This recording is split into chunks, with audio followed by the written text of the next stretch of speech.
On the third Saturday in September, the people who own hearses have gathered in Michigan for 24 years now.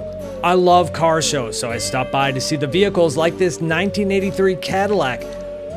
Whew, as for the rest of it, let's just say I was not at all prepared, and you can keep watching if you dare.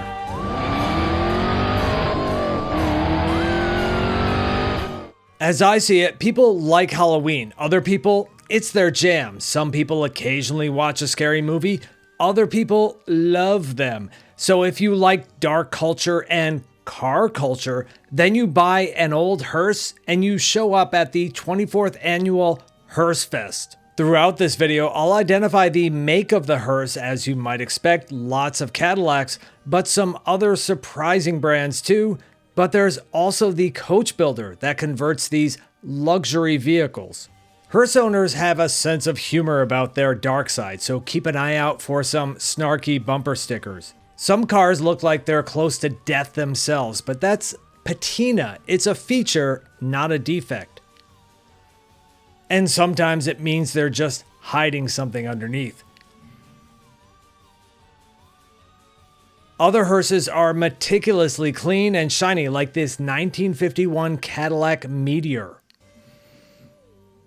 By the way, that metal bar is called a landau bar. Back in the day, carriages and then later early automobiles had a folding soft top, and that hinged mechanism served a purpose. Then later it became just a fancy ornamentation, often with a fake vinyl roof, and hearses wanted to be fancy too, so that became a standard feature. And not just in America. This 1998 Mercedes E-Class was built in Europe, performed its services in Italy, and then moved to Japan. It too has a Euro rendition of a landau bar.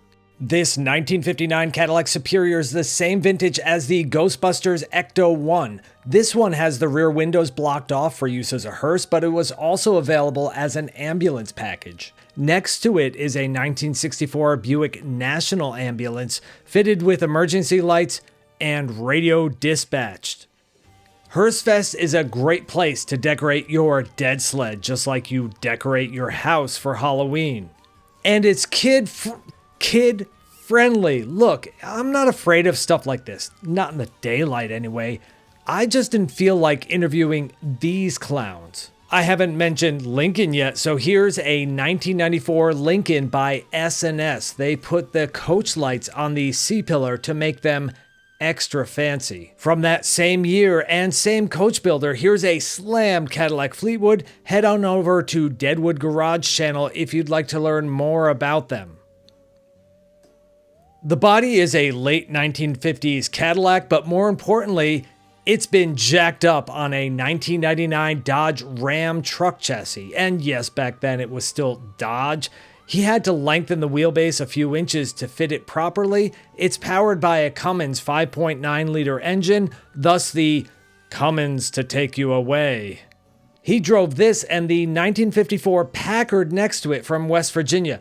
That one has an 8.1-liter Chevy Big Block in it. Here's a super clean 1970 Cadillac, meticulously maintained, and good thing because they drove from Wisconsin in this beautiful car. A couple of vehicles from that club made the trip to Michigan. This Pontiac is the oldest hearse I recall seeing, mean and sporty looking.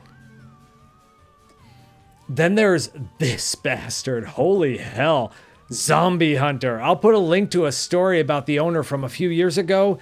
The look has evolved over the years. Every time he probably adds some more details and some more weapons to it. Perhaps Sweet Tooth is the owner of the Zombie Hunter, but I wasn't gonna ask. Nope.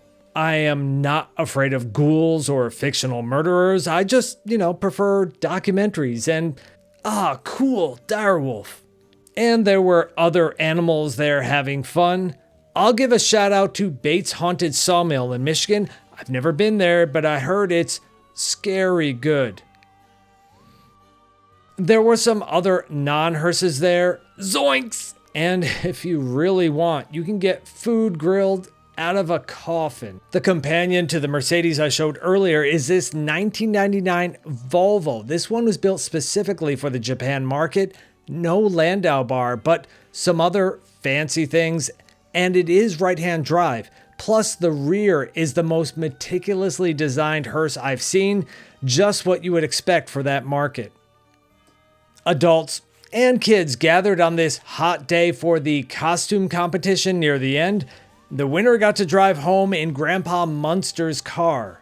With the demise of large rear-wheel drive sedans to transport people to the afterlife, we're starting to see more front-wheel drive vehicles, SUVs, and minivans being used. It all makes sense, but somehow just not as cool. In England, there's a coach builder who turns electric Ford Mach-E's into a hearse. The Tesla Model S has been turned into a hearse as well.